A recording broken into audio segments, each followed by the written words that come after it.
थी, न बेटी सुरक्षित थी, न माताएं सुरक्षित थी। केवल दंगों की आग और कर्फ्यू के कारण यहां का जनजीवन पूरी तरह अस्त व्यस्त था। हर व्यक्ति को घर छोड़ने के लिए मजबूर होना पड़ा था और तुष्टीकरण की नीति ने कैराना और कांधला से प्लान भी करवा दिया था।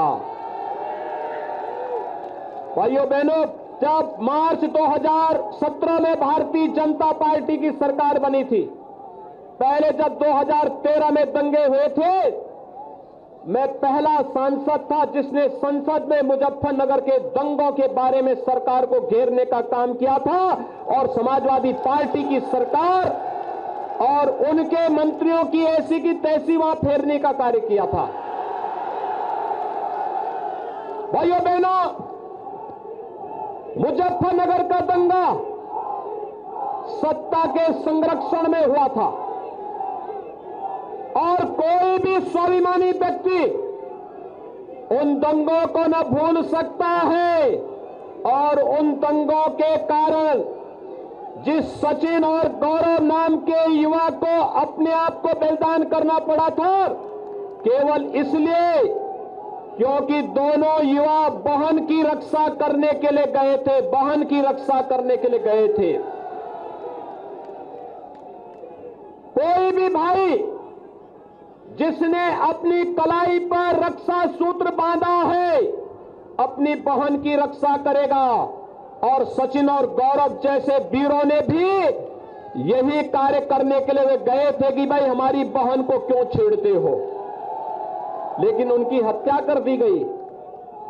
तब ये दो लड़कों की जोड़ी कहां थी जो आज गुमराह करने के लिए आए हैं, सौहार्द स्थापित करने के लिए आए हैं, तब कहां थे? क्या गौरव और सचिन जाट नहीं थे क्या? जो सैकड़ों किसान यहां मारे गए थे कबाल में, और उसके बाद किसान पंचायत के दौरान जब फायर हुई थी, ब्रस्ट फायर हुई थी, क्या वे किसान जाट नहीं थे क्या? क्या ये दिल्ली में बैठा हुआ लड़का तब ये तमाशा देख नहीं रहा था क्या? सरकार में भागीदार बन करके और यहां पर यहां के नौजवानों को, यहां के बुजुर्गों को मरवा रहा था और लखनऊ में बैठ करके समाजवादी पार्टी के मुखिया के रूप में, प्रदेश के मुख्यमंत्री के रूप में श्री अखिलेश यादव ये सारा कार्य करवा रहे थे। लेकिन तब मुजफ्फरनगर और पश्चिमी उत्तर प्रदेश इनको याद नहीं आ रहा था।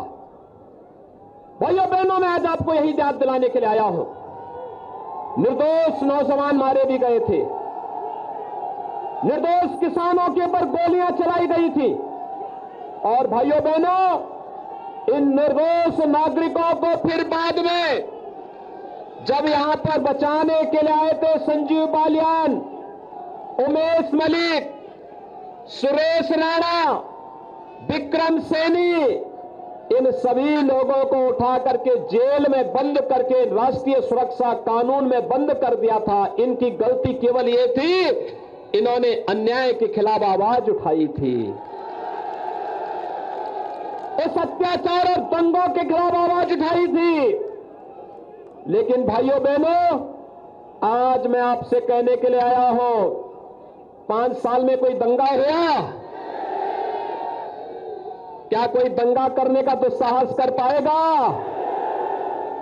आपको दंगा वाली सरकार, दमदार सरकार चाहिए, दंगा रोकने वाली दमदार सरकार चाहिए कि दंगों को करवाने वाली दुमदार सरकार चाहिए? कौन सरकार चाहिए? दंगा रोकने वाली दमदार सरकार। भाइयों बहनों, दमदार सरकार वही देगा जिसमें दम होगा।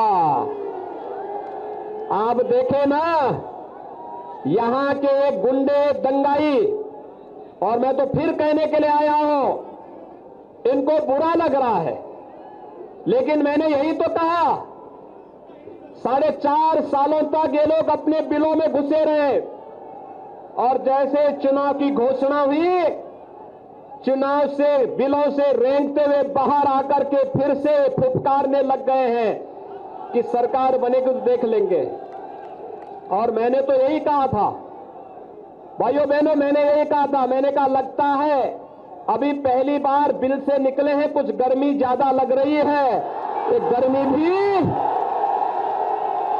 10 मार्च के बाद शांत करवा देंगे, फिर से शांत करवा देंगे।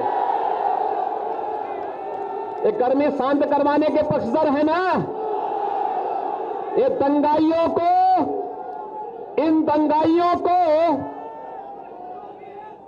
दंगाइयों के खिलाफ कार्रवाई जैसे हो रही थी, इनके गले में तख्ती लटकनी चाहिए ना, और इन दंगाइयों को फिर ले जाकर के तख्ती लटका करके किसी थाने के सामने नाक रगड़वाएंगे फिर से।